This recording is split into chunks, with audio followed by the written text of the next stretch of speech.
Okay, everybody, why don't we get underway? Again, we were expecting quite a few others to join us. Hopefully, they will be able to join us in progress.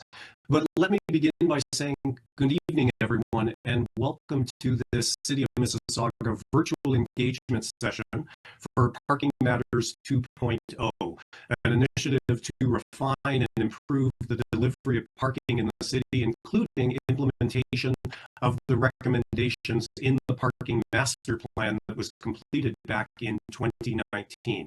And this is our first community meeting for this project. And thank you so very much for taking time out of your busy schedules to join us.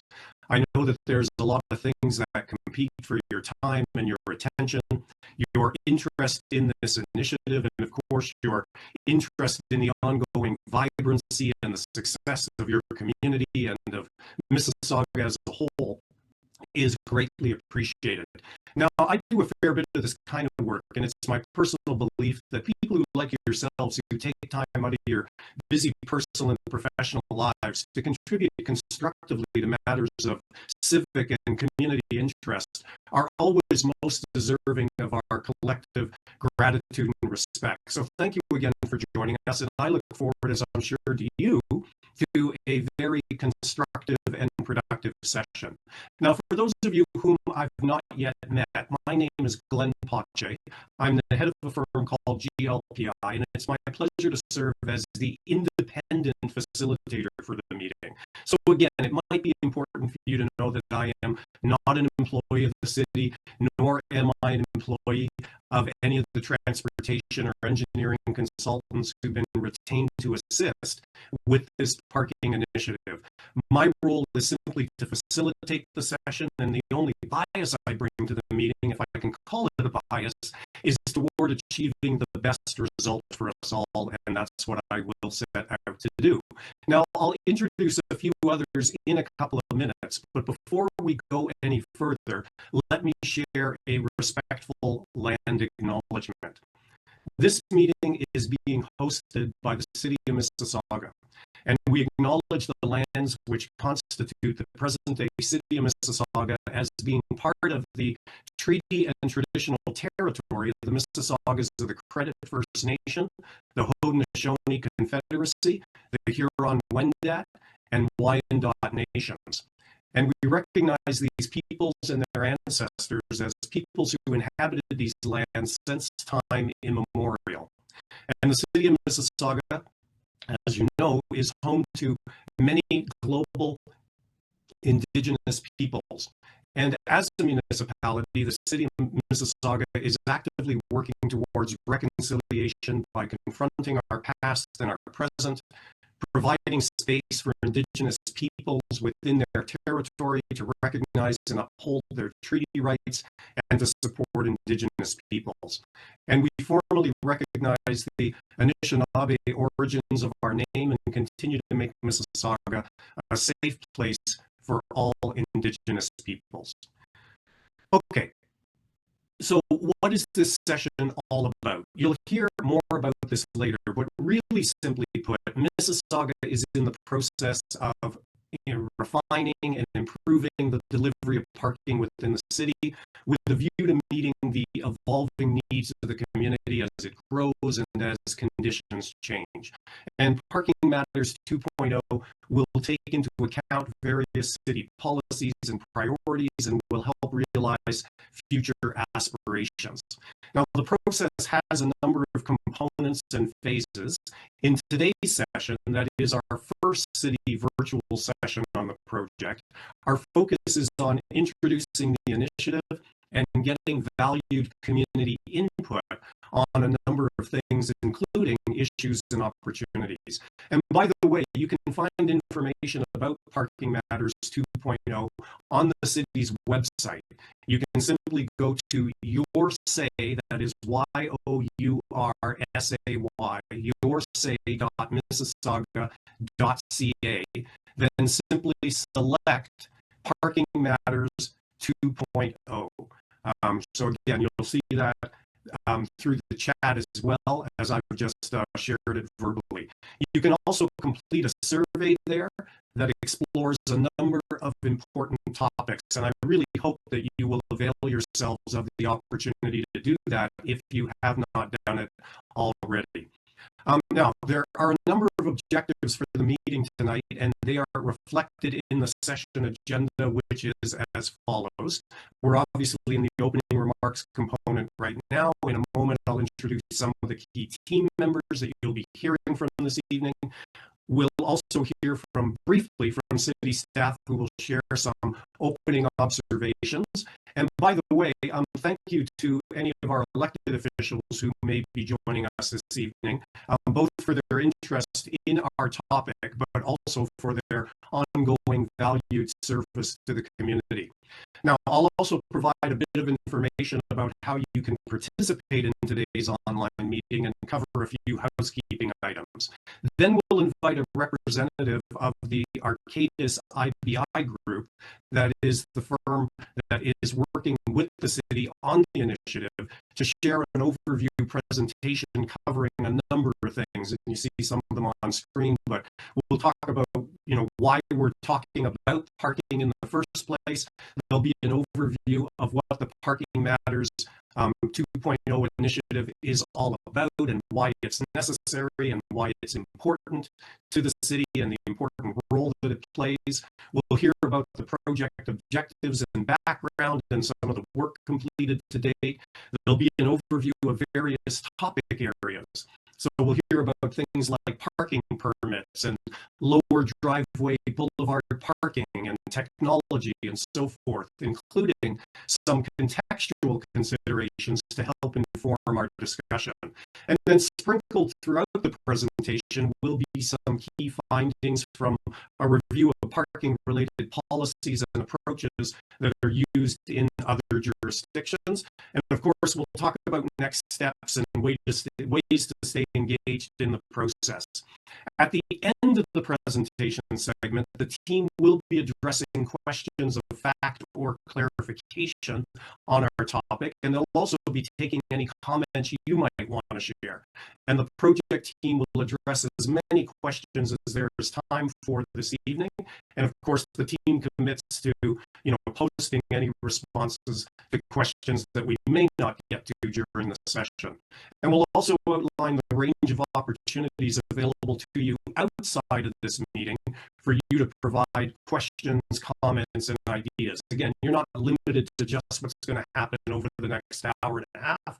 We welcome your ongoing feedback and engagement through the survey and through other means. So really simply put, today is about making you aware of Parking Matters 2.0 and its purpose and the process for and the status of the initiative.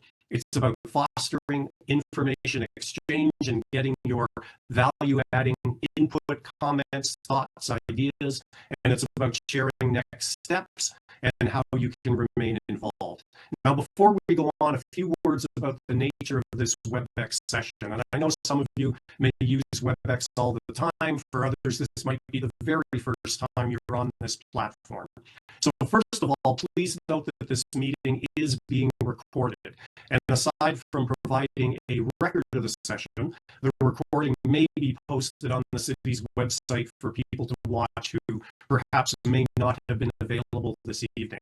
Now, at the moment, all of you as attendees or participants are muted and your cameras are turned off, and that will be the case during the main part of the session. But again, I'll talk about how you will be able to get engaged and share your thoughts orally in a little bit. But again, for those of you who have not used WebEx, let me describe some of the functionality for the meeting. First of all, we will occasionally be using some real-time polling to ask you some questions. They will show up on your screen under the heading of Slido. You may have to open the Slido window to see the questions, so keep an eye out for the Slido tab. It's typically at the bottom right of your screen. You would simply click on that tab and icon again to open the window if it's not already open for you. And again, we'll be using that for some of the polling questions, and I really hope you'll take the opportunity to participate.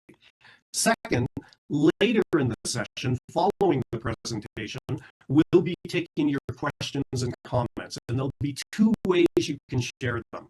First of all, you can do so by using the written Q&A function embedded within Slido. So you may have noticed when you open Slido, if you've done that already, that you would have seen two things. One would have said Q&A on the left and polls on the right. The polls questions will come up as we're sharing them in real time.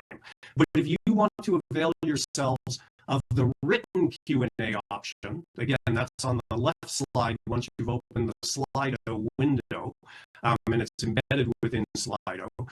What you can do is simply to send questions or comments about the material to the team in writing. Again, open the Q&A within Slido, type in your question or your comment, and then please do remember to hit send so that it gets passed along. Now, please note that your question or comment may be shared live, that is out loud by me or a member of the team. And some of the questions submitted, we'll try to put them to our responder panel during the upcoming Q&A part of the webinar. Again, that will follow the presentation. Another option to share questions or comments will be to do so orally, but again, that will happen after the presentation, so not now, but later on. And at that time, again, not now, don't do it now, but at that time, you'll be invited to raise your hand electronically and enter the queue to speak. And there'll be more about how to do that later. And for those of you who have chosen to dial into the meeting, and so I need to cover this as well. In other words, you are using a simple phone, right? So think of it, an old-fashioned phone. It is not computer or web enabled. You will be able to listen to the presentation and, of course, hear me and others. But if it's a simple phone and you're not on a computer or a tablet or a laptop, you will obviously not be able to see the presentation, and you will not be able to participate in the real-time polling or use the written Q&A function. However, you will have the opportunity to speak live again after the presentation, and you'll be able to raise your hand electronically by pressing *3. But we'll talk more about that later on as well. And of course, you have the option, if you need it or want it, of turning on the closed captioning feature, and you should see the CC, that is for closed captioning. That icon should be viewable on the bottom of your screen, typically on the bottom left, depending on the app or the device that you're using. Okay, that's a lot of technical stuff to go through. But again, if you have any questions during the presentation, please do send them as they occur to you using the written Q&A that is embedded within Slido. We have somebody who will be monitoring that, and they will be forwarding the questions to me. And again, I'll share them after the presentation has been delivered. Okay, so last couple of things, and I know the good people of Mississauga share this next sentiment, but I will note that the mayor, council, staff feel very strongly about the importance of civility and respectful dialogue. And of course, to that end, not that I would have thought there would have been any, but to that end, there'll be no tolerance for profanity or inappropriate language or any of those sorts of things.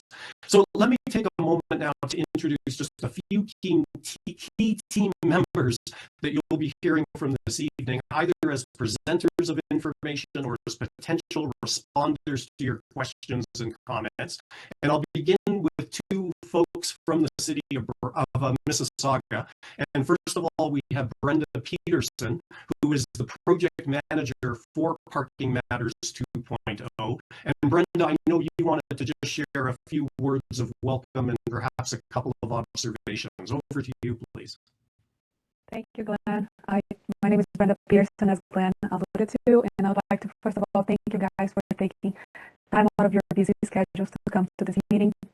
We are really excited to be on this journey with parking in Mississauga. We have been having a lot of things planned for you guys, so it's very important to hear your take on this project so we can make the recommendations that work for you all. And we look forward to hearing from you. Back to you, Glenn. Thank you. Great. Thanks very much, much, Brenda. And we also have Brenda's colleague, Jamie Brown, who is the manager of municipal parking for the city. Jamie, if you just want to flip your video on, perhaps, and give people a wave, I know you might jump into the conversation a little bit later. And from the Arcadis IBI group, that is the firm assisting the city with the initiative, we have Catherine Thibault, who is the project manager on the consulting side. And again, you'll be hearing from Catherine in just a few minutes as she takes us through the presentation. But just before we launch into that overview presentation, let's move to our first poll question. It's an icebreaker, if you will, just to get a sense of who we have as part of tonight's meeting, and more specifically, whether you're a resident or a business owner in Mississauga, or perhaps both. And again, you should now be able to see that question on the screen. I hope that that is the case. If you, again, have just joined us, if you could open your Slido tab, and then please click the, answer the question, are you a resident or business owner, yes or no?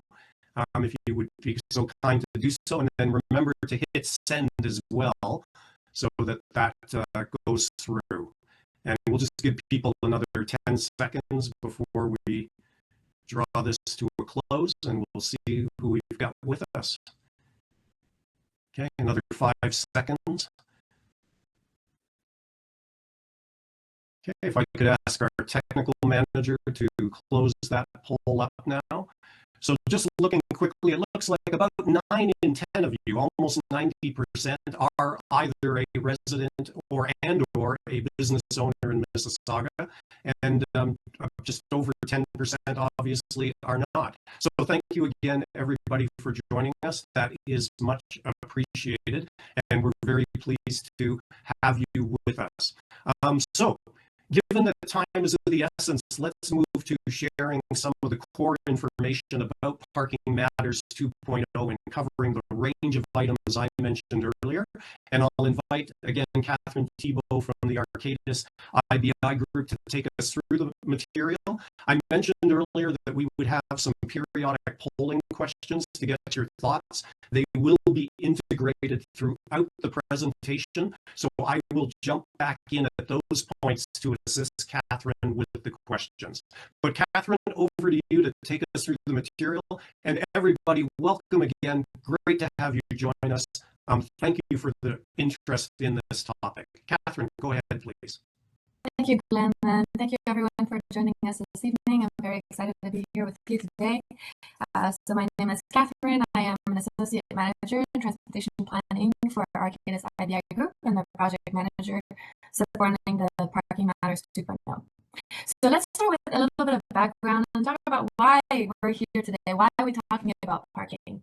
So it may not seem obvious at a first glance, but parking can be an important tool to help the cities of Mississauga with its vision for change, as reflected in the strategic pillars for change that the city is listed in its strategic plan. So as those 5 pillars are listed here on the screen, we see that one of them is the move pillar. So we're trying to find strategies to develop a transit-oriented cities, so encourage and support the use of alternative modes of transportation in Mississauga. Belonging, so making sure that people feel included and have the tools and resources to thrive within their community, no matter their capacity, age, or origin.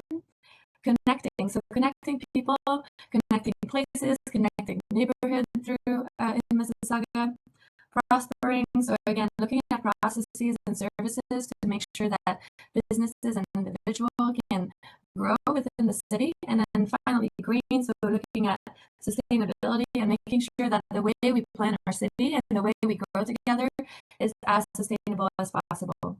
So parking management in not a direct way, but still can really help support this vision by providing better access to high quality public spaces, by supporting the use of alternative modes of transportation through sharing the public space, and by guiding people and helping them access to services through the creation of integrated platforms programs and processes where people can quickly and effectively access information and services and the tools they need to move around their city and grow. Parking can also be a very effective tool to address key challenges that Mississauga is facing. So first of all, the city is growing. It is one of the fastest growing cities in Ontario. And that means that people have to live closer together, that there is a higher demand for public space, and that there is a change in how we plan the future development of the city. That also means that we need to update the programs that the city offers to make sure that it is in accordance and that it aligns with those new needs that the residents have. And then finally, in terms of funding for infrastructure, we need to make sure that the fee structure that we have reflect the true cost of parking, which is not the case at the moment. So we really need to identify solutions and strategies that are really adapted to what we are facing in Mississauga. We're not trying to apply things that are to create a new Toronto or apply things that are done elsewhere without it making sense. We really want to address what residents and businesses in Mississauga are facing and find tools and adapt our services to really answer those needs. So this is one of several initiatives that is taking place related to parking. As Glenn mentioned, in 2019, the city adopted its parking master plan and implementation strategy, which you might hear me refer to as PMPIS in the future. So this was a very thorough and comprehensive study related to parking, looking at the existing conditions, the type of parking that is currently available, the different types of permit programs that are offered, the fees, and then the options for offering additional parking. All of that was elemented or fed with thorough community engagement, trying to get the pulse of what people in Mississauga needed related to parking. So this is a really key study that we're going to refer to a lot today. There's also a parking regulation study that is taking place as the city is growing and changing. There is a review of parking requirements for new development, really to make sure that the parking that is constructed along with those new developments is in line with the need of the city and its vision for the long term. And then finally, our current study right now, looking at the PMPIS, looking at those ongoing efforts, and then thinking concisely how are we going to use those recommendations, those ideas, those conclusions that come up of those studies, and think about tangible ways to implement change to address those parking needs. And all of which will really be focused on the local context, making sure that our interventions are location specific, and that it is made in concentration with the community, so that we are truly reflective of what the community needs, and at the same time that the community has the information that they need to go through the transition and the changes that might occur. So this is a big part of why we are here today. We are going to address different components of the parking program in Mississauga. And after different sections of the presentation, we're going to take a moment to ask you through poll questions, specific input related to those topics so that it can guide our future work and analysis and overall the implementation considerations that we are going to detail as part of this Parking Matters 2.0. So as I mentioned, the Parking Matters 2.0 is a follow-on to the PMPIS, looking at the services, the programs that are offered, the processes, how do people access these services and how easy it is, and then the technologies that are available. There are a lot of technologies that have hit the street in the last few years that can really help streamline those processes and increase the ease of access to services. So we really want to see how we can leverage those to better address the needs of Mississauga residents and businesses. So overall, we want to use this study and the recommendations from the study to make parking less complicated and to also also optimize the resources that we do have so that we can better realize the vision that we all have for Mississauga. So I'm going to take a quick break right now, and we're going to move on to the second set of poll questions. Great, thanks, Catherine. So the poll question is up now. Again, for anybody who joined us, you just have to open the Slido tab, typically at the bottom right of your screen. You should all be seeing a question that says, how would you rate your overall residential parking experience in Mississauga?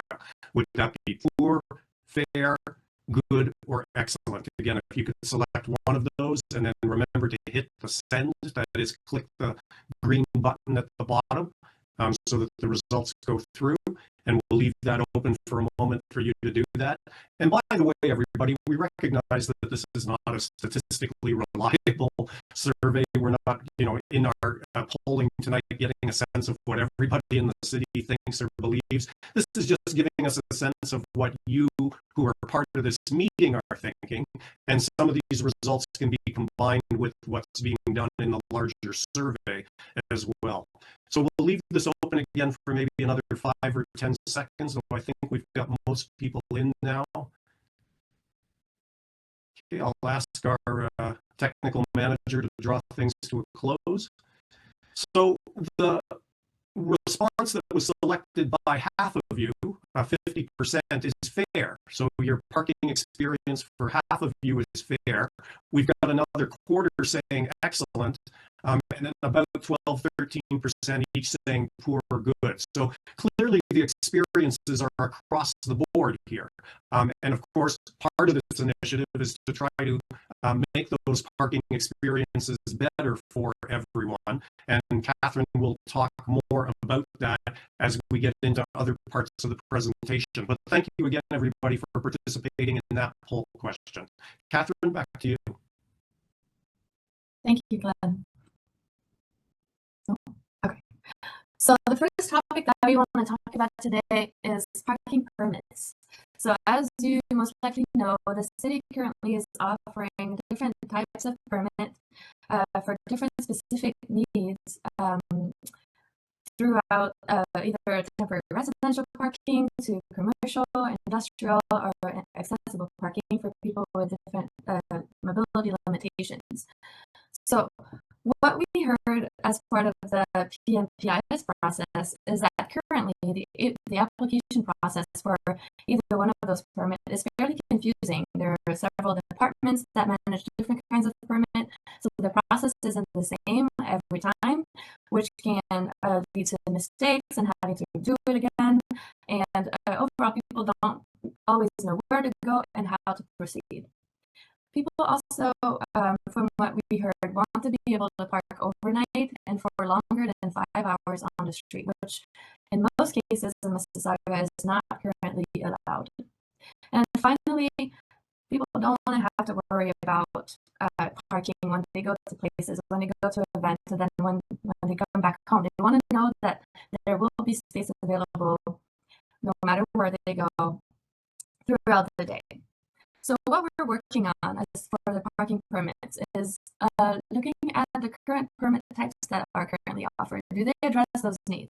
Looking at the bylaws that evict those permits. Are they appropriate? Should they need to be revised? And then looking at examples and lessons learned from other cities. So I talked already, I mentioned that we don't want to have we want to do something that is specific to Mississauga, but there are comparable cities that have gone through similar challenges. So we want to see what they've done, what kind of permit they are implementing, how much they charge, and whether this would be appropriate for the Mississauga context. And then from that, we want to propose potentially new types of permit that would fill those gaps that have been identified and optimize the use of the public space. We also want to review the existing ones. Are they redundant? Are they obsolete? Should we consider eliminating them? So this is what we're currently going through. And then finally, we're going to look at the overall application process. How can we centralize everything? How can we make it streamlined and easier to understand in a one-stop shop platform where people can go and easily know how to apply, fill out their information, process payment as necessary, and then be done for the day. So we're already on our third session. So back to you, Glenn. So for this one, folks, we've got 3 questions we want to put to you. We'll start with the first one. As you can see now, it's up on Slido. Again, for those who've joined us in progress, to open the polling option, just click on the Slido icon in the bottom right of your screen. But this question is, when going to places in Mississauga, I can typically, quickly, and easily find parking close to my destination. So is the answer yes or no? Can you typically find that kind of parking close to your destination? If you take a moment to answer that, that would be much appreciated. Again, we'll give you another 10 seconds or so to think about it. So when going to places in Mississauga, I of course, as you, I can typically and easily find parking close to my destination, yes or no. Okay, we'll give you 5 more seconds. Okay, if I could ask our technical manager to draw that to a close. So what we're seeing here is almost 9 in 10 of you, 88% report that you can typically, quickly, and easily find parking close to your destination, which is great. And just over 10%, 13% that is, more specifically, say that no, that is not the case.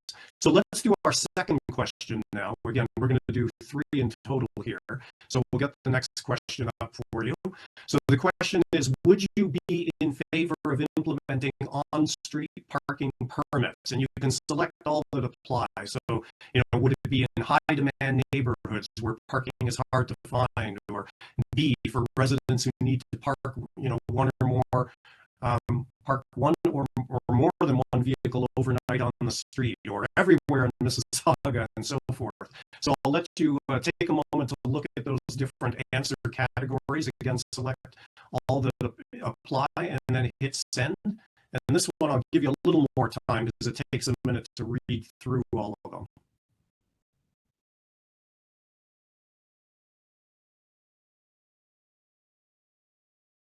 It looks like we've got most people in. I'll give you another 10 seconds in case there's anybody still thinking about it.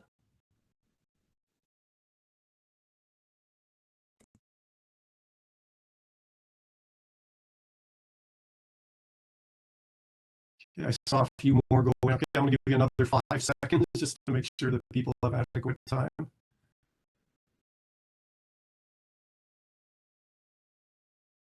Okay, if I can ask our technical manager to draw things to a close on this one. Okay, thank you.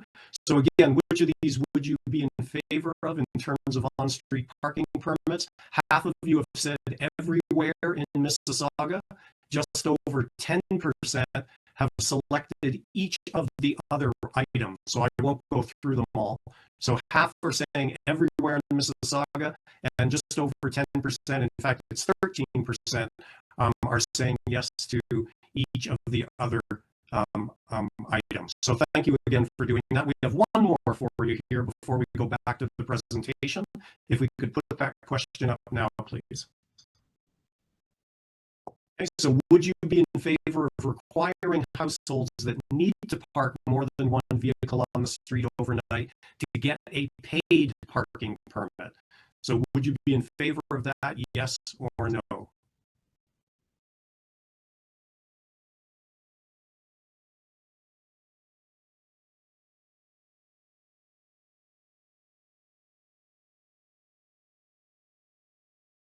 So I think just about everybody's in. We'll give you another 5 or 10 seconds.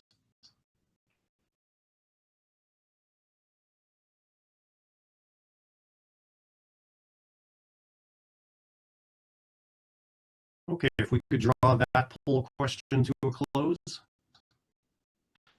So what we're seeing here is quite a split on this one. We've got just over half of you saying yes, that you would be in favor. That is 56%. But, a significant number, 44%, say no. So again, a bit of a split on this one. And again, we're talking about small numbers in our inexact and not statistically reliable survey that we're doing this evening. But thank you for chiming in on those 3. Catherine, let's go back to you for the next part of the presentation. Thank you, and thank you for your responses. That's very interesting. So permits obviously is a big part of what we're looking at, but we're also looking at parking management overall. There is a lot that goes into parking that sometimes we don't necessarily think about, and it's important to take into consideration. So the whole permit application process takes a lot of time for processing, technical review, approving, and whatnot. There's also construction and maintenance of parking lots that require efforts from both city staff as well as contractors. We have parking machines throughout the city that need to be acquired and maintained to make sure that anyone who needs to park at in those facilities have the ability to do so with no problem. As we mentioned earlier, we're looking at technology that are currently on the market, what kind of technology could be used and leveraged to support operations, which would also lead to some additional costs. And then overall, we also have staff who support the planning of parking facilities, help with customer service, run parking operations, enforcement. So all of that come into play when talking about parking. So there's a lot more than it's just this one space that you see when you walk out your door. The challenges that we have right now is that the cost to manage and offer those services at the public parking is not reflected in the current pricing for parking. And that is because our prices and fees have not been adjusted for over than 10 years. So have not moved on with the cost of living raises, as well as all the other raises in price for all the operation, construction, etc. So what we're looking at related to parking management is looking at our current fee structure to look at what changes would make the most sense to better reflect the cost of parking. And that doesn't mean that we want to completely move the burden over to the users and to residents. We really want to make sure that the changes that we propose, if we do propose any, are reflective of people's ability to pay and what is being made, what is being done elsewhere in comparable cities as well. We're also looking at new strategies to better use our spaces and amenities. One of those is dynamic pricing, which is the idea of changing the cost of parking dependent on the location and time of day. So, for instance, if there is a parking space who gets really busy at a certain time of day, say between 4 and 6 p.m., then the price of parking in that space would be higher during those high demand time versus off peak, so between lunchtime, for instance, where the demand is much higher, then the price would be lowered. And this is done to help reallocate users. So if, for instance, there is a parking that is high demand, but and always very busy, but then a few blocks down, there's another one that isn't as used, then we can provide information to people to go to that other area instead as needed. It's also an encouragement for people who maybe do short trips and might be encouraged at those key times of the day to walk instead if they can afford, if they can do it, if they are within a short distance, or use an alternative mode of transportation. So really make people think a little bit about their options and what makes the most sense, and better use the spaces that we do have available so that we are optimizing our resources. We're also looking at the lower driveway boulevard. So just to be clear, when we refer to the lower driveway boulevard, we are referring to the area that is highlighted in green on the image. So there are, so this is part of the public right of way, but it's also an extension of people's driveway.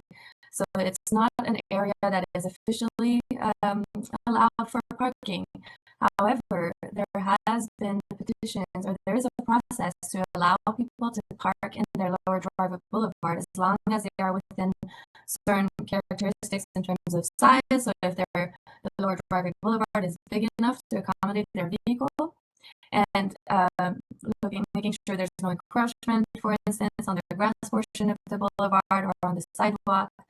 Also making sure that there's no visibility obstruction.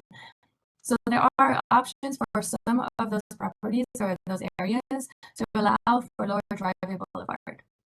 And that is made through a petition process, which is fairly extensive. So it requires signatures from residents who, on their portion of the street where they want the restriction to be lifted.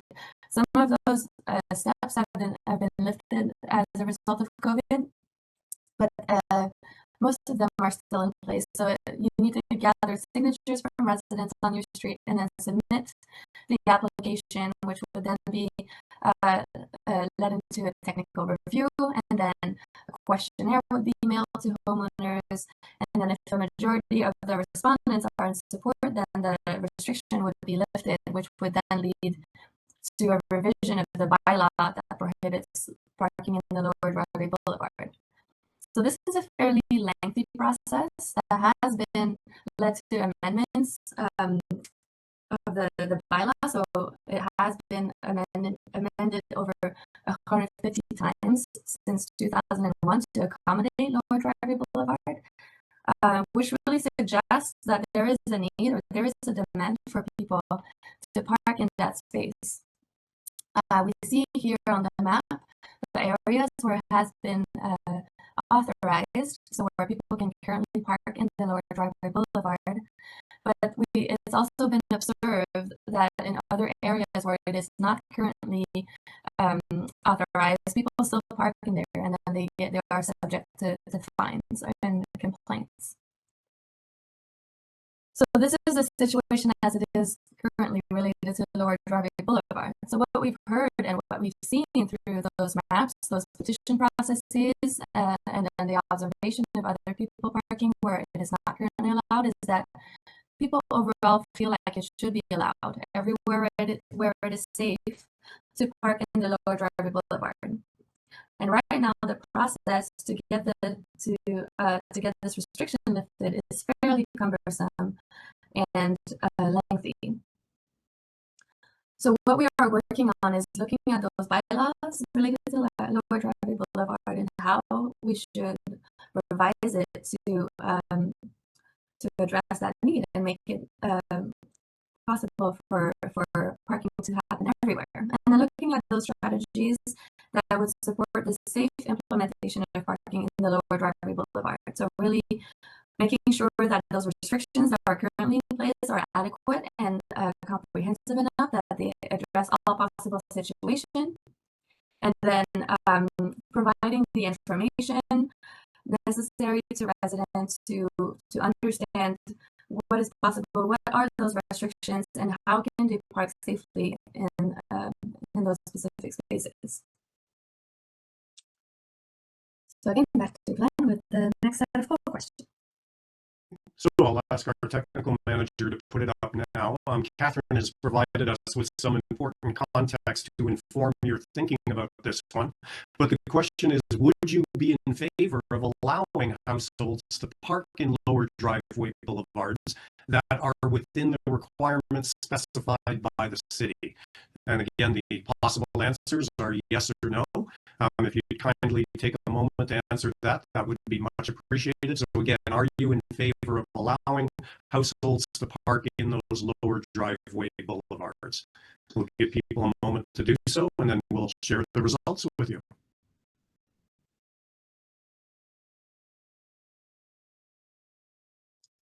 I'm seeing, I think, just about everybody in. We'll give you another 5 seconds or so.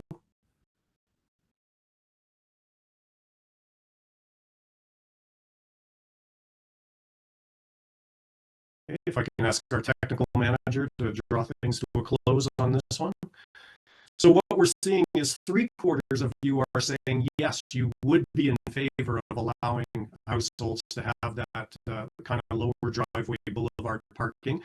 And 1/4, 25%, are saying no. So thank you again for responding to that one. Catherine, back to you for the next part of the presentation. Thank you. So the last topic that we want to discuss today is technology. So, as I mentioned, the city is looking at existing technology and their different features and trying to find a solution that would help streamline processes and provide and support residents who try to access services related to parking. So there are a lot of different technology and digital tools on the market that can provide different features and amenities, from multimodal trip planning and trip booking, helping people go from door to door to their place and then understand where they can park, providing real-time information about elements such as where charging stations are located, what type of parking is available, where, and if so, what are the permits in place, and also permit information and application processes. So providing a platform where people can, again, access those services and quickly apply for a permit, quickly pay their fine or fees or whatnot, and also quickly talk to somebody from the city as needed. There are also different digital tools that can help the city itself with their data management so that they can better understand what are their resources and then help them identify the best strategies to streamline their operations and optimize their resources. So what we heard and what we're hoping that technology is going to help with is, again, the application and payment processes. Right now, it is fairly disjointed with different departments managing different types of permit and different tools and processes. So we want to use technology to make things easier to navigate. And there is a need for a centralized platform where people can easily access everything that they need related to parking. So one-stop shop. So what we're looking at and what we're working on is really doing an extensive market review of those existing tools, what type of amenities they provide, how can they integrate with the different services that the city has right now. We're doing an upgrades of the existing parking machines so that once that technology is in place, those parking machines are ready to get integrated and use leverage those technologies. And finally, the city is in the process of acquiring a parking app where people can quickly, again, access all this information, pay for parking, etc. So this is our last set of full questions for tonight. So I'll ask our technical manager to put the question up now. So the question is, if the City of Mississauga was to implement an online parking platform, what kinds of tools and functions would you like included in it? And you see there, you can select your top 3. And you may have to just move your cursor a bit to scan down so that you see all the options A through to F. And then remember, of course, as well, to hit send or to click on that green button once you put in your responses. So I'll give you a little bit of time to do this. It takes a moment to go through some of the different options. So you see them there, though, easy permit application process, some of the others as well. So I'll let you do that.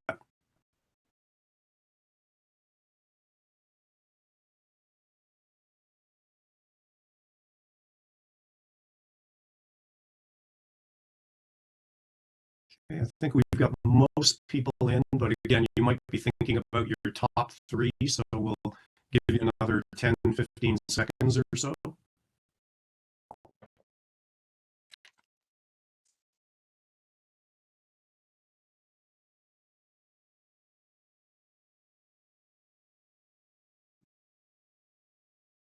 Okay, I'll ask our technical manager to draw things to a close. Thank you for doing so. So what are we looking at? Well, it looks like 90% of you, or 89% of you, almost 9 in 10, have put easy permit application process in as one of your top 3. We've got almost 8 in 10 of you, 78%, selecting easy fee payment feature, tap and parking app. We've got an equal number saying a map available about parking spaces, and we've got a third of you, 33% saying information about parking permits, putting that in the top three.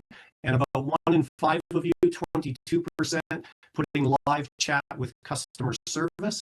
And about 10%, or 1 in 10 of you, 11% saying other. So thank you again for chiming in on this one. Back to you, Catherine. I think you wanted to talk a little bit about next steps and a few other things. Go ahead, please. That's right. Thank you, Glenn. So before we open the floor for your questions and comments, I just wanted to talk about next steps and engagement. So thank you again for being here tonight. All of the presentation material from today's presentation will be available for you to review or share with your peers at the website that is listed above here.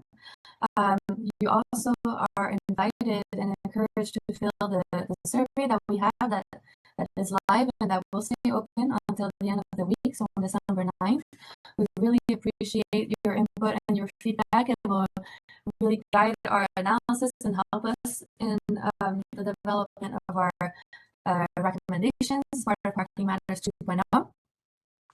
And then there will be a second community workshop in late spring 2023, where we will talk about the progress that we've made over the last in the upcoming months, and how that led to specific recommendations.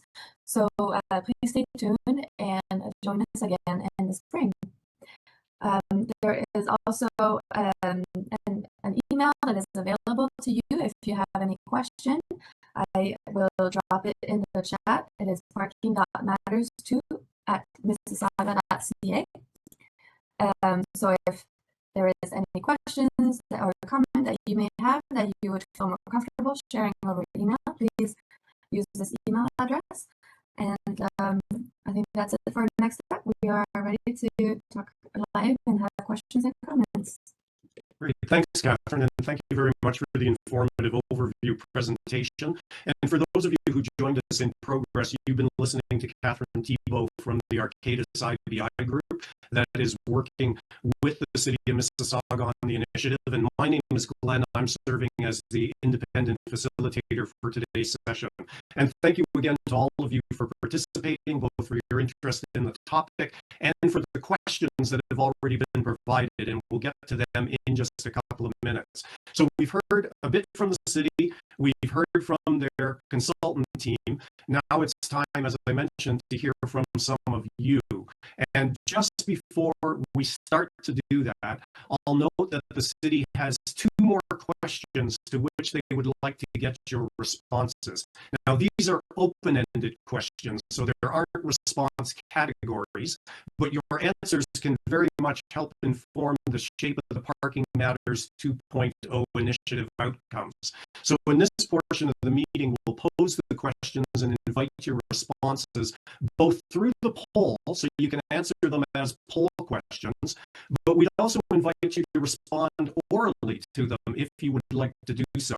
And I'll say more about how you can do that in a moment. But why don't we first give you the opportunity for those who would like to respond to the questions through the polling function, the written function, to do that now. So you see the first question is up at the moment. What are some things that need to be looked at and or could be improved when it comes to parking in Mississauga? So what are some of those itches around parking, some of those things that you would like the team to look at and or address? So we'll give you a moment to type in your responses, and then we'll talk again, and we'll share the second question, and then we'll talk a little more about how you can share some of your thoughts orally as well. So again, this is an open end. I'll give you another 30 seconds or so. It might take you a bit to type in all of your thoughts, and I don't want to overly rush things here.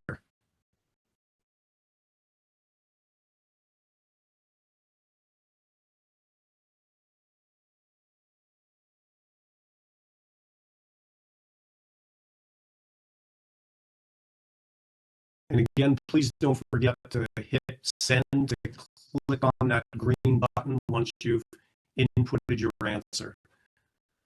another 20 seconds or so, everybody. Thank you.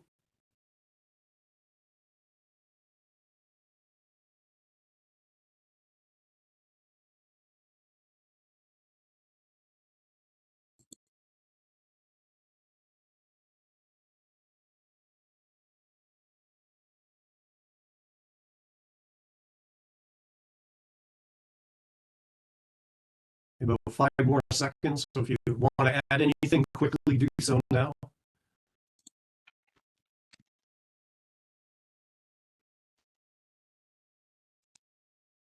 Okay, it looks like we've got most everybody in, or hopefully everybody who was going to respond has done so. So I'll ask our technical manager to draw this one to a close and put the second question up for people, please.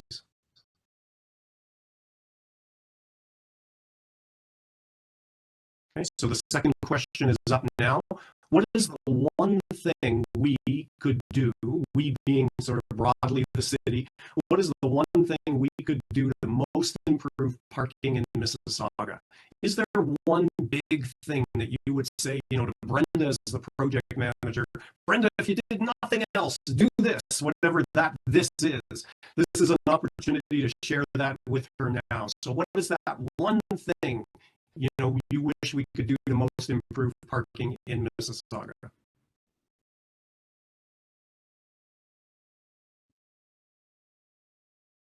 We'll give you a moment to respond to that.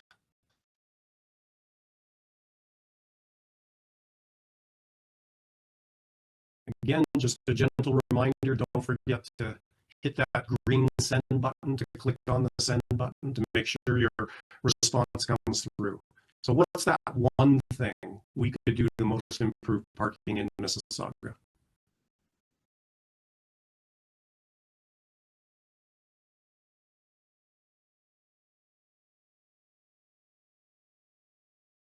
And why don't we say another 20 seconds or so?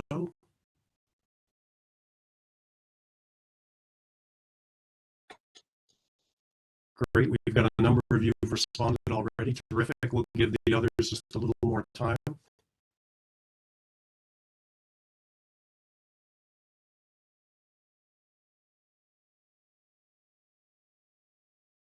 Okay, 10 more seconds, everybody, if you're trying to get any last thoughts in.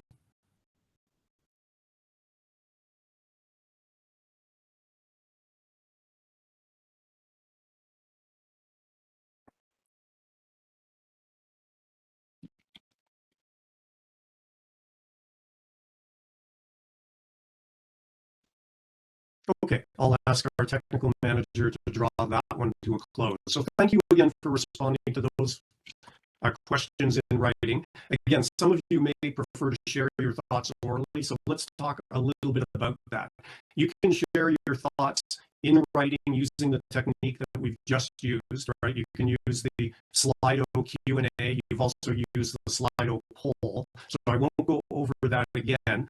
But if you'd like to share any questions orally, or respond to some of the questions orally, or to share any comments about anything we've been talking about, you have the option to do that by raising your hand.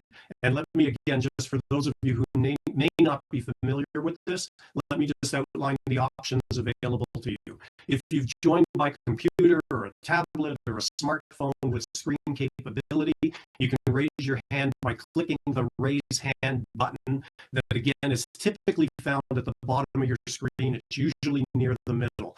Simply click on it to get into the queue. At the appropriate time, you'll be invited to share your thoughts and so forth. If you've joined today again using a simple non-web enabled telephone, you can get into the conversation by pressing *3. That will raise your hand electronically so that we can see it. And if you're on the phone that is using a simple phone, you'll need to mute and unmute yourself by pressing *6. And you will be identified by your phone number, because we typically won't see a username or a name attached to that. If you are selected to speak, and this applies to everybody, please be assured, or please ensure rather, that you enable your own microphone. And that's different than simply unmuting. If, for example, you're using the microphone in your laptop, you may have to, in your settings, make sure that you have enabled your microphone to be used through your laptop. So keep that in mind. Once you've shared your thoughts, please remute yourself, lower your hand and so forth. If we lose the connection or we're unable to hear you, we will unfortunately have to move to the next participant, but we invite you to try again, to reconnect, to re-raise your hand, and we'll do our very best to get you in. So let's start to get to some of the questions. And I'm going to begin with some of those that have already come in through the written Q&A, and a number of you have sent some while the presentation was ongoing. So I'm going to start off with the first one, and Brenda, maybe this goes to you. Somebody was asking, why are parking fees being reviewed at the city? Shouldn't parking be free? Would you like to kick us off on that one, please? Thank you, Glenn, and I'd like to thank everyone for the questions that you put forward. As Catherine mentioned during today's presentation, there are several things that make up parking. So we have the management of our parking lots, the creation of such parking lots, also new technology that's coming to the city to help with the delivery of parking services. So as we mentioned throughout the presentation, a bunch of individuals during the PMPIS engagement alluded to us that it is confusing to access our services and that they would like better ways to acquire these services or parking permits. So technology plays a role into ensuring that we have services that are more accessible and easy to deliver for residents. So there are costs associated with providing parking. Therefore, we need to account for that as well. And parking is something that's quite important for residents, and however, it's most often thought as an afterthought. So when you go to your doctor's appointment or when you go to work, perhaps you're not thinking about parking, but it's extremely important for you to go about doing your errands. So we want to make sure that we have it available for residents at an affordable price. Of course, privately owned parking might be different, but there's a bunch of things. To sum it up, there's a bunch of things that go into play when we talk about parking. Therefore, there is a cost associated to it that the city needs to account for when delivering such services. And Brenda, somebody else was wondering, why are we looking at new tools for paying for parking? Can you speak to that one quickly? Why are we looking at those types of new tools? Yeah, it plays, thank you, Glenn. It plays again into what I mentioned, right? Like we have individuals that like to use different methods of payment, and it's all about increasing accessibility, right? So some individuals may not think, and we have heard this feedback already, parking machines, believe it or not, doesn't come easy to them. They don't like the way it is, and they prefer to have it on their cell phone where they can tweak the accessibility settings and whatnot. So some people prefer to pay it with coins, with cash directly. Some people would like to not even touch the machine and just tap or pay it on their phone again. We saw a lot of that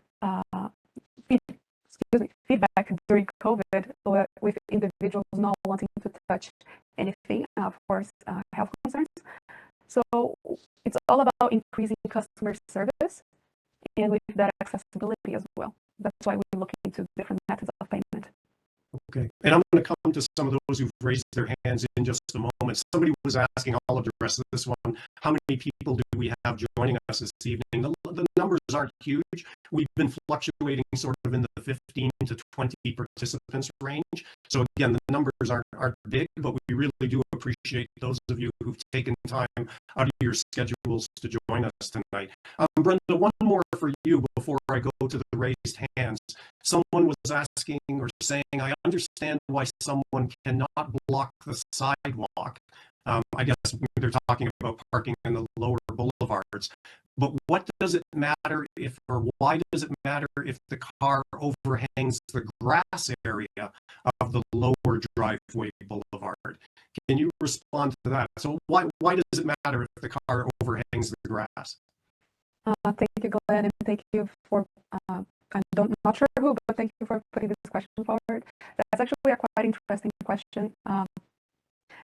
In terms of residential areas, there is a certain limitation on size of vehicles in the residential area, and of course, you don't want to be parking overly sized vehicles, and every house has a certain parameter to abide to. A driveway as well has a certain parameter within the residence, and we also have bylaws that we need to abide to whenever we are making those recommendations forward. But most importantly, it's all a matter of safety. It's all a matter of ensuring that our city is functioning at its tip-top shape, that we are not encroaching on the sidewalk, not encroaching on the road, and not encroaching on the grass portion, which nevertheless is important for the characteristic of the neighborhood in itself. Thank you, Brenda. So I'm going to go now to Elliot, who has his hand up. I'll ask our technical manager to bring Elliot into the conversation. And on deck is Jonathan. So Jonathan, I'll be coming to you next. Elliot, please go ahead with your question, your answer to the team's question, or your comment. Go ahead, please. Yes, Brenda, probably another question for you. In certain parts of Mississauga, I'm thinking more south Mississauga, someone can park where there's no sidewalk. Someone can park literally inches from the street.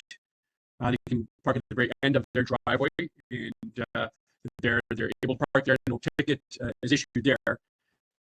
Why would that not apply to lower boulevard parking as well? It's the same thing from a safety perspective. One's not more dangerous than the other. If someone in South Mississauga, Mineola, for example, can park at the very end of their driveway, right by the street, there's no difference in safety on a driveway like that than there is for a driveway that has lower driveway parking, boulevard parking, that is. Thank you so much for your question, Elliot. And yet again, thank you so much for coming to today's meeting. We are just, in terms of lower driveway boulevard parking and in terms of parking permits, we want to make sure that we are appropriately using our spaces, right? So Mississauga is growing in density. Just to correct, we might not be one of the largest growing cities anymore, as according to the latest census, but nevertheless, we are increasing in density. And it's important that we use our existing resources appropriately with that. And just to pose perhaps a quick example may be helpful. So it's okay. Let's talk about an average area in Mississauga. That's an area that doesn't have parking problems per se, but an average area. It's okay for an individual to park on the street, one car. But what happens if an individual has two cars and now these two cars are parked on the street? So now you might potentially be taking away one spot from your neighbor.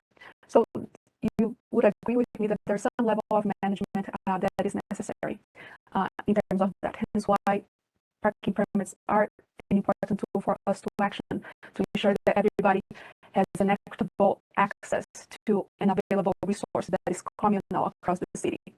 However, the lower driveway boulevard parking is a little bit different because that's within part of your perimeter of your house, right? It is not an area owned by yourself. It's the boulevard. It's owned by the city. However, if somebody else were to park in front of your boulevard, then it would prohibit you from exiting your driveway. So different mechanisms need to be actioned depending on the type of resource. And not everyone has access to the lower driveway boulevard. That's why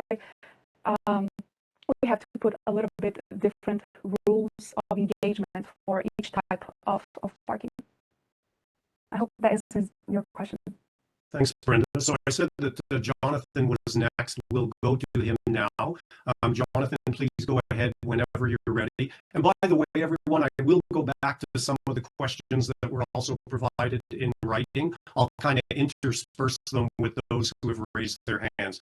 But Jonathan, thank you for your patience. Please go ahead.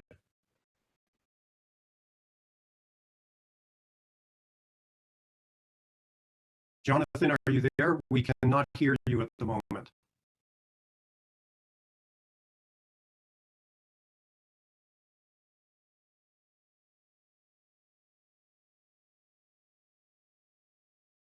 I think he dropped his head. Do you want to try again, Jonathan? Because we were unable to hear you. It appeared that you were unmuted, but we could not hear anything on this end. If you want to... Can you hear me now? Can you hear me now? Yes, now we can. Thank you, Jonathan. Go ahead. Great to have you. I quickly changed microphones, so it was nice to see you last week at the Bloor Street meeting as well. Thank you. During the presentation, Catherine, you mentioned that it costs a certain amount of money to provide the public parking, and that the city does not generate the revenue to make that, to cover that cost. Have you been able to calculate what sort of financial deficit there is for providing parking to the city of Mississauga? And then I assume then that this cost is borne in general by the property taxpayers. So do we know what that parking deficit is, and who would bear that? I can Go ahead, Brenda. Yep. So the cost, the exact cost to calculate, and I'm sorry, Jonathan, thank you for your question. The exact cost to calculate is a little bit tricky, right? So unfortunately, we don't have the exact cost for you, simply because the way that the city approaches to services is that we have different teams that come in and help with the maintenance, with the lining, with the paving, with the signage, security, and so forth. So you can see it's kind of even more so for cost-saving approach. It is more of a family shared approach, I would say. So unfortunately, we don't have the exact cost, and yes, that would be bared by the city would be handling that cost and deficit. But of course, we raise parking funds to parking operations to fund maintenance and to fund acquisition of new technology and to fund projects just like this one, in which we get to go to the public and see what is the direction that the public would like going forward for parking. I hope that answers your question. Yeah, and Jonathan, I think, might have a quick follow-up, so we'll invite him, we'll unmute him and invite him to do that. Just before we go there, though, Jonathan, there was a related question, or a somewhat related question, about costs of things. And Jamie, maybe I can invite you in on this one. Somebody had said, will the city be absorbing the cost of the parking app and any digital tools it might create? Can you speak to that quickly, Jamie, and then I'll invite Jonathan to follow up. Sure, Glenn. So one of the functions of this study is to make recommendations to the council on improvements to the parking program and improvements to how users of that program can interact with it. So included in that will be an assessment of the cost of any improvements and how it can or could be absorbed in the price structure for paid parking. And then we would ultimately look for direction on council on how that is absorbed in our price structure. But I mean, ultimately, the way to look at it is our parking fees for paid parking have been static for about a decade, and we are probably well, we know we're the lowest cost per hourly parking of any municipality in the GTA. So it would be reasonable to expect that any improvements would be absorbed in the future price structure for parking. Okay, thank you. And let's go back to Jonathan. Jonathan, a quick follow-up. And by the way, Dorothy, you're Kelly is on deck, and then Dorothy is up after that. So it'll be Jonathan, Kelly, Dorothy. Go ahead, Jonathan. Thank you, Glenn, for this opportunity. Well, my point would be that it does cost. I think people think that parking is free and should be free, but there is a cost associated, and I think that should be borne by the people that are the users. If I went to the Scotiabank Arena to watch the Raptors or the Leaf, I would expect to pay if I was driving. But if I go anywhere in Mississauga, because of past experiences, we expect it's going to be free. And I think that the city should be trying to increase parking revenues throughout the city. So if somebody wants to park on the street, gas, visitors permit, you should be doing everything you can to make sure that the people that are accessing the service are paying their share for that service. Thank you. Okay, thank you, Jonathan. So up next, as mentioned, is Kelly. I'll ask our technical manager to bring you into the conversation, Kelly, and go ahead whenever you're ready. Can you hear me? We can, yes, thank you. Perfect, thank you. Just a quick question, sort of ties in with what Jonathan was saying. And the new technology is great, and that was my question about who's going to absorb the cost of that. And I'm wondering if the city has factored in a return on investment for that. Are you going to have additional enforcement? Will you charge for the app just to get some sort of revenue generated? Because from my perspective, being with one of our BIAs, that a huge portion of the burden is put on the businesses with the parking in lieu fee. So I'm wondering if the city is planning on taking the burden off of our businesses, trying to create some sort of revenue generation, either from the city through a fee for the app or better enforcement of parking, and the intensification with the developers. They're getting the benefit of the intensification, as our businesses do as well.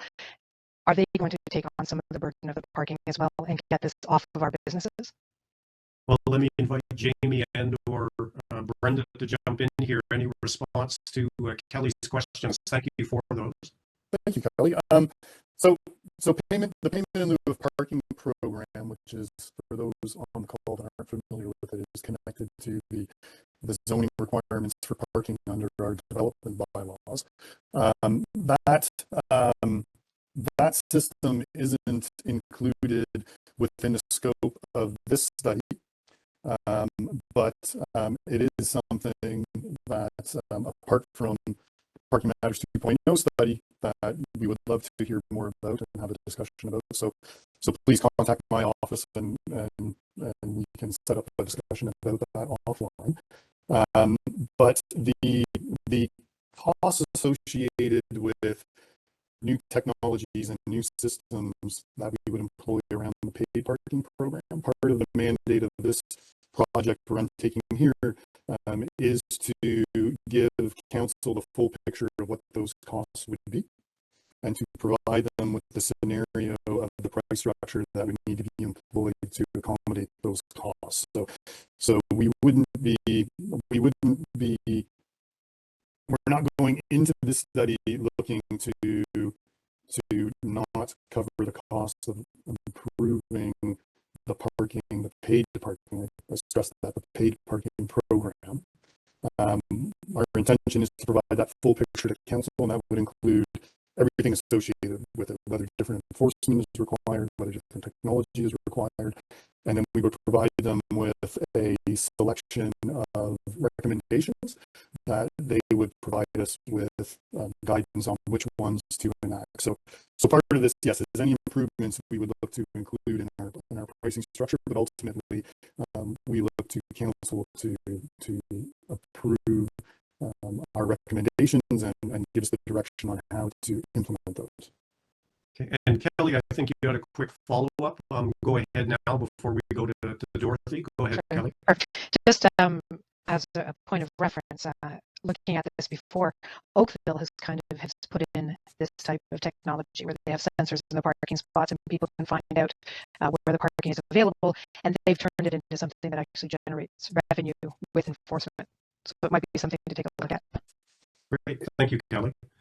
So we are on the same page, Kelly. That's part of what we're looking at, how it all works together, and as part of this study, we're taking a very close look at our neighbors to see what successes and challenges they've had with the different things that they've been doing with their parking programs programs in the last little while, and there's a lot of municipalities, everybody that have been making improvements. Everybody thinks parking is pretty boring and static, but it's actually an industry that has a lot going on, and because of that, there's a lot of different examples we can look at to help us make real good informed recommendations to council on how we can move forward. Thank you. Thank you, Kelly. So, Dorothy, you've waited patiently. Let's get you into the conversation. And Elliot, I've got you up. I'm unmuted, it appears. Yeah, can you hear me now? Yes, we can hear you, Dorothy. Go ahead, please. Okay, perfect. I feel like an imposter because I don't drive, actually. That's okay. But I ride a bike, and I've experienced Mississauga, so I do have some thoughts. I did give some written comments with regard to parking issues in BIA areas or places where there is Main Street storefront shopping. Simultaneously, I've been involved with the bike lanes on Bloor issue, which I think we're up to alternative 6 now. And my perception is the city is going into contortions to try to accomplish the goal and maintain the lower driveway boulevard parking. And we've ended up with something where a road diet is actually proposed so that the bike lanes can be on the road. It was mentioned that the population is increasing. Actually, our population is dropping. People are fleeing, I guess, because of the cost for one thing, but there are more second units and there are more adult children staying at home, and the number of cars per residence seems to be increasing even as developers are going to the community of adjustment to lower the parking rate in their particular building. So there's a number of paradoxes going on here. I think of parking as the ugly sister of traffic, which of course we're not talking about, but that's what results in the parking. Even if we have autonomous vehicles, electric vehicles, or flying cars, we're still going to need parking. So maybe I'm just coming up with something devil's advocate, but I'm almost ready to give up. I accept that there will always be parking, that Mississauga will never lose the car. However, if every of these major arteries, I'm talking things like Bloor Street, did a road diet, put the cycling infrastructure on the road protected by street parking everywhere, that might meet everybody's expectations. These large arteries are hard to cycle on. People are looking for parking. Cycling lanes need protection. Maybe there's a solution here that can be a little radical, but help everybody out. I don't know what you think about that, but the example of Bloor Street maybe could be used to look at that concept. Yeah, and great observations, Dorothy. Thank you. So I'll say I'm not familiar with the Bloor Street project, and our project here is focused on the parking program in terms of how to improve usability of the program and our fee structure and all that. But what you're saying about using parking as a tool to protect bicycle lanes, we do have a few examples of that in the city where we worked with our active transportation group. And if you look at Living Arts Boulevard downtown, we just installed and reorganized in the last year how that road is babied up, for lack of a better term, and you would see there that we've installed some nice things to look at on the pavement. We've reorganized the parking to serve as a bit of a protection barrier to a cycling lane, and we're keeping a really close eye on how that's been working. So we're open as a municipality to testing those things, and we sometimes do them in a very controlled way, but it is something that we heard back when we did the parking master plan, and we're actually taking steps to test it. And there are some other municipalities that use parking in that way as well on busier streets. If you go to Ottawa, in downtown Ottawa, there's a number of streets where they use parking as a barrier to protect bicycle lanes. So it's a great observation, and one that we'll note, and we'll make sure that our active transportation people are aware of that as well. Thank you very much, Dorothy. And there was a written question that came in, and Brenda, maybe you'd like to add to what Jamie has said, but the written question was also about bicycle parking. And it was asking, could street bicycle parking be integrated with street parking for cars? Example, every 10th space, that might hold 10 bikes to keep bike parking off the sidewalk. Is that something you're thinking about or looking at? Brenda or Jamie, go ahead. I can answer that one too, Glenn. Please. Sorry, Brenda, I can answer that one too. So bicycle parking isn't included specifically in the scope of this study, because we're looking at improving the use of our parking facilities, improving the usability of our programs for car parking. But our parking master plan does have a lot of does provide a lot of guidance in terms of the integration of bicycle parking in our system, and our active transportation master plan has a lot of thoughts on that as well. So it is something that we actively look at.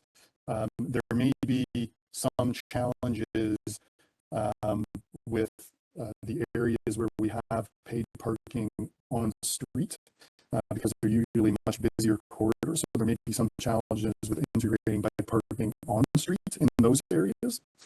But it is a principle that we are using as we move forward on the development of new parking infrastructure. So when we look at the potential for instance, if we require off-street parking, new off-street parking in an area, whether it's a parking lot or whether we're looking at the potential for a parking structure at some point in the future to better serve an area. In our planning, we always include bicycle parking, and we always think about how that can be fit in. So it is something that's top of mind. And while it's not exactly part of this study, we do welcome those comments as well. And as I mentioned with the other parking example, it is something that we would take back and we would talk to our active transportation group about, and talk to our traffic group about, and have that discussion about how we can integrate those philosophies better as we move forward. So. Great, thanks, Jamie. So everybody, I know we're bumping up against 8 o'clock. The meeting was intended to end at 8, but I'm going to make an executive decision to go for at least another 10 or 15 minutes, because I know we've got some folks with their hands up, and we also had some other written questions. So if I can beg your indulgence, if you are able to hang with us for another 5, 10, 15 minutes, that would be great. If you can't, we understand, of course. Feel free to sign off at any time, but we won't go much beyond that. We'll try to kind of limit it to 8:10, 8:15 at the most. So Elliot, I know you've got your hand up. I'm going to come to you in a moment, but another written question. And Catherine, let's get you back in the conversation. We haven't heard from you in a while. Somebody was asking, what have we learned from other cities, and more specifically about reducing on-street parking, which has been, this person is saying, widely documented as the lowest value use. So Catherine, what are some of the things, and I know I'm putting the pressure on you to do this quickly, but what are some of the key things we've learned from other cities? Yeah, I don't know if I would characterize on-street parking as the lowest value use. I think it's very context specific. But what we've learned from other cities is that this is part of the discussion that we're trying to have, right? We're trying to identify kind of what are people's preferences in Mississauga, and then adjust the permit program accordingly. So if we are trying, for instance, to get people off street, then we might implement a paid permit for. I'm sorry, we might implement a paid on-street permit that would then make sure that the people that are on the street are really the ones that are limited to, for instance, living right at the residence. So kind of send a sort of message through the decision that is made, but it has to be reflective of what is identified as the priorities. If people want parking to be solely on the lower driveway boulevard, then we're going to make make sure that we're facilitating this. So it's part of the discussion. And I don't know, Brenda or Jamie, if you want to add to that. Anything quickly, Brenda? Yeah, if we're talking specifically about paid parking in our VIA districts or our downtown, then that kind of parking plays a role.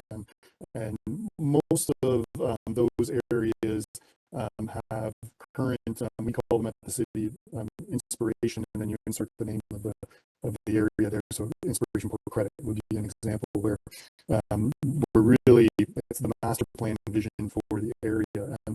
And our studies like those, they outline the role of that on-street parking plays, and sometimes we work with our planning groups, and those studies outline how on-street parking in terms of layout can be revised to make better use of the urban form. But for us, paid parking plays a vital role in those areas, or on-street parking, plays a vital role in those areas, and it has a specific use for a kind of short-term transitory parking for shoppers and things like that.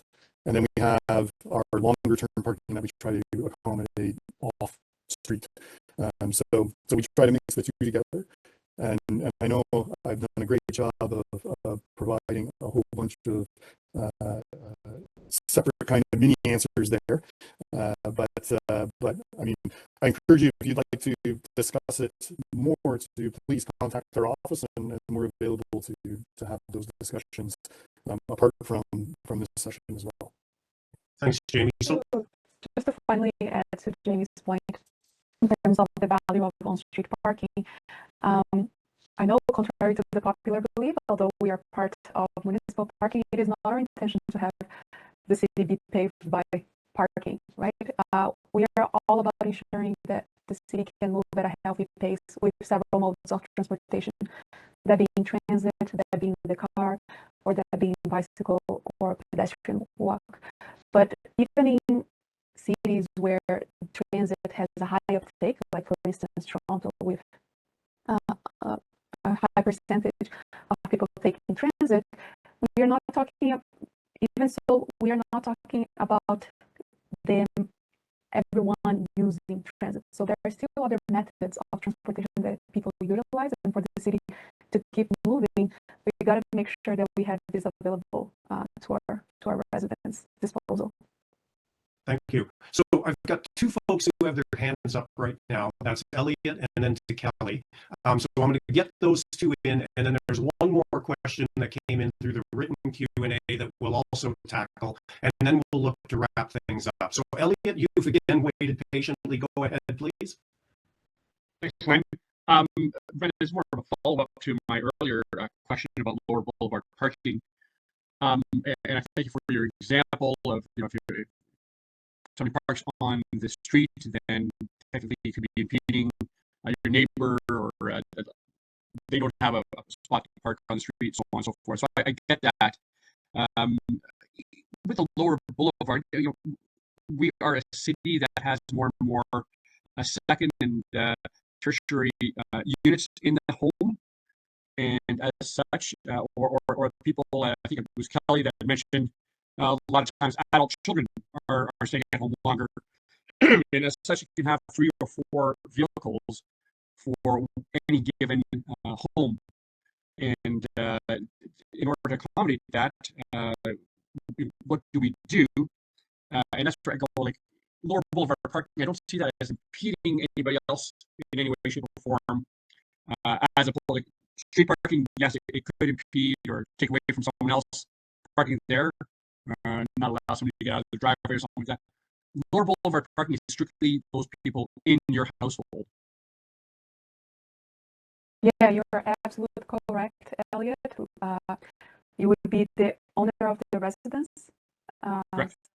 Ability to park in that residence's Lower Driveway Boulevard. Yeah. And as you alluded to, it is a method of absorbing the demand for parking spaces within a residence outside of their own street, which sometimes we do see residences or that have deficiency in parking, hence why they need for on-street parking as well, as other visiting requirements and whatnot. But mostly we try to use all the resources available in the residence, so then later they can go and use the other communal space for parking. I hope that answers the question, comment. It does. I mean, again, it goes back to, I know that for our family, as well as a number of other residents on the street, we use up all the driveway that we are allowed to be on, but there's still a lack of parking available. And being able to park a car in Lower Boulevard would be extremely helpful. And again, I don't think it should impede anybody else. It should not impede a vehicle driving on the road. Should not impede either a cyclist or somebody walking on the sidewalk. As long as it's not doing that, I don't see that it really hurts for the city to really consider that Lower Boulevard parking. And that's exactly why we're looking at it.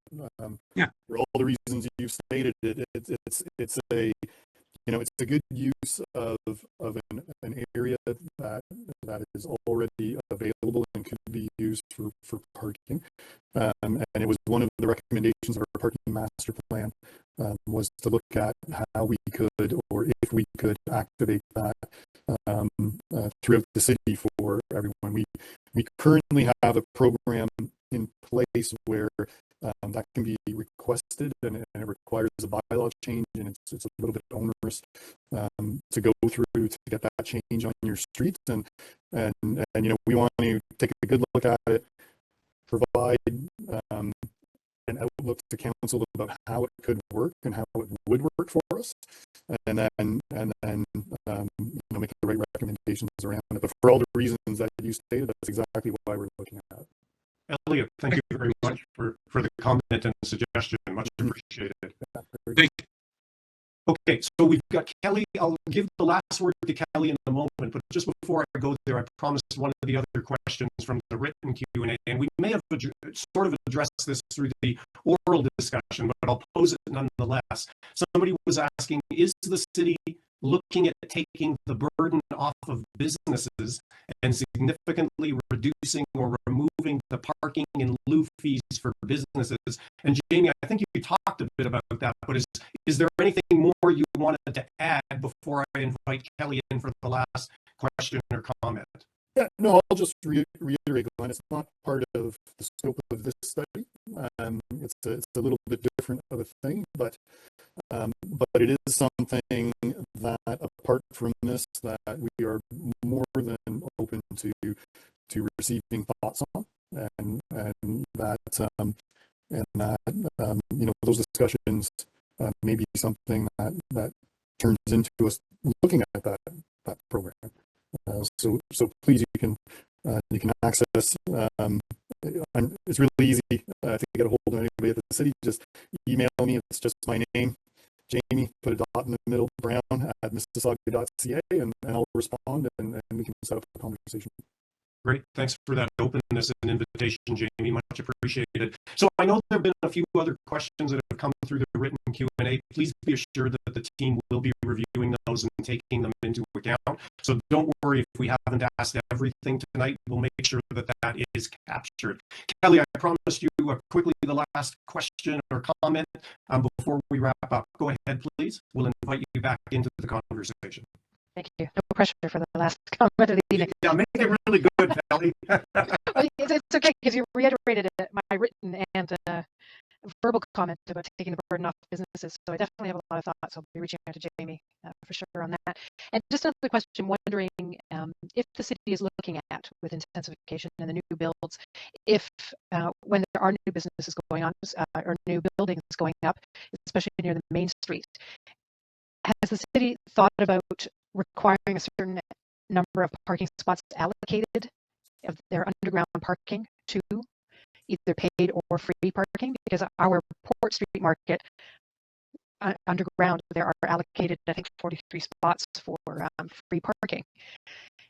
I'm wondering if the city is looking at when bills are going up that you could request or implement that there are a certain amount that would be allocated to public free or paid parking. So Jamie, Brenda, are you looking at those sorts of parking allocations? Yeah, so honestly, we're always looking at opportunities to create additional parking. I can't say that any opportunities that do get realized in the future would be free. The 80 Port Street is unique because it's something the city tested out about, I think when that building was built about 20 years ago, and we actually purchased that area. So we're kind of like condo owners in the building of the parking. So even with something like that, yes, providing that parking is in a situation like that does have a benefit cost-wise, because the cost it honestly ends up being the same as constructing the parking, because you have to buy it like you're buying a condo, but you stretch it out over a number of years. So we're always open to those kind of opportunities. Other provinces have different mechanisms in their planning acts that allow that give cities more flexibility in creating those kinds of spaces. Yes. But in Ontario, for us, it's really a matter of if we wanted to have more of those kind of situations, then in some way we have to pay for them.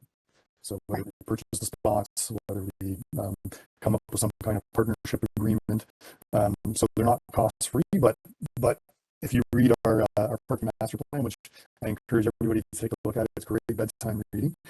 There is a whole part of it that talks about more creative ways that we can create parking infrastructure in the future, and those kind of partnerships like 80 Port Street is a big part of it. And maybe we can still gather up some of those development fees and allocate it towards those type of projects as well.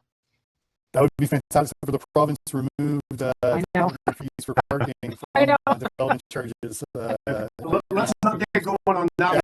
That'll be another You're right, Glenn. Over to you. Yeah. Thank you. Kelly, you didn't disappoint. Thank you very much for the closing question and comment. Much appreciated. So everybody, I know we're at 8:15. If you can hang with us for 3 minutes, we'll just look to wrap things up quickly. Just before we do so, and before I come back to formally adjourn things, I wanted to invite again Catherine Thibault from the Arcadis IBI group, if she wants to quickly reiterate key next steps and how to stay involved in the process. And then I'll see if Brenda wants to share any really quick observations. And again, I'll come back to formally draw things to a close. Catherine, anything quickly? Yes, please fill the survey. We've had a good response rate so far, but the more response we get, the more representative our results will be. So the survey is still up until next Friday. So it will be very helpful if you can fill this up. And then we will be back late spring for a second round of outreach with some results and key recommendations to present to you and finalize in collaboration with you. So please stay tuned. And again, visit our website. Brenda just posted it in the site, in the chat, to get more information or to continue the conversation. Thank you very much again for being here today. It's much appreciated. Thanks, Catherine. And Brenda, over to you. Any quick observations before I draw things to a close? Well, my observation is that I am very happy to have everybody come in. I know we have had a few questions and some engaging conversations today, so I really appreciate everyone that took the time to come and learn more about the meeting, about the project, and have this discussion. And please don't be shy. Talk to us. Send us emails. And this is the email that you can reach us out at parking.matters2@mississauga.ca. And we look forward to seeing you on the next round of engagement. Great. So just give me 30 seconds, everybody. I want to thank you as well for participating. A special thank you to those of you who shared questions and comments and who responded to the poll questions. They are greatly appreciated. It's been a pleasure from my perspective as the facilitator of the session to work with such a thoughtful, knowledgeable, and very articulate group. So thank you again for posing the questions and sharing those great comments. I'll now formally adjourn the session. Thank you to the various personnel who made the session possible, including our technical manager from the city. And thank you again to all of you for your participation. Enjoy what's left in the rest of your evening. Take care, keep safe, everyone, and so long for now. Bye-bye.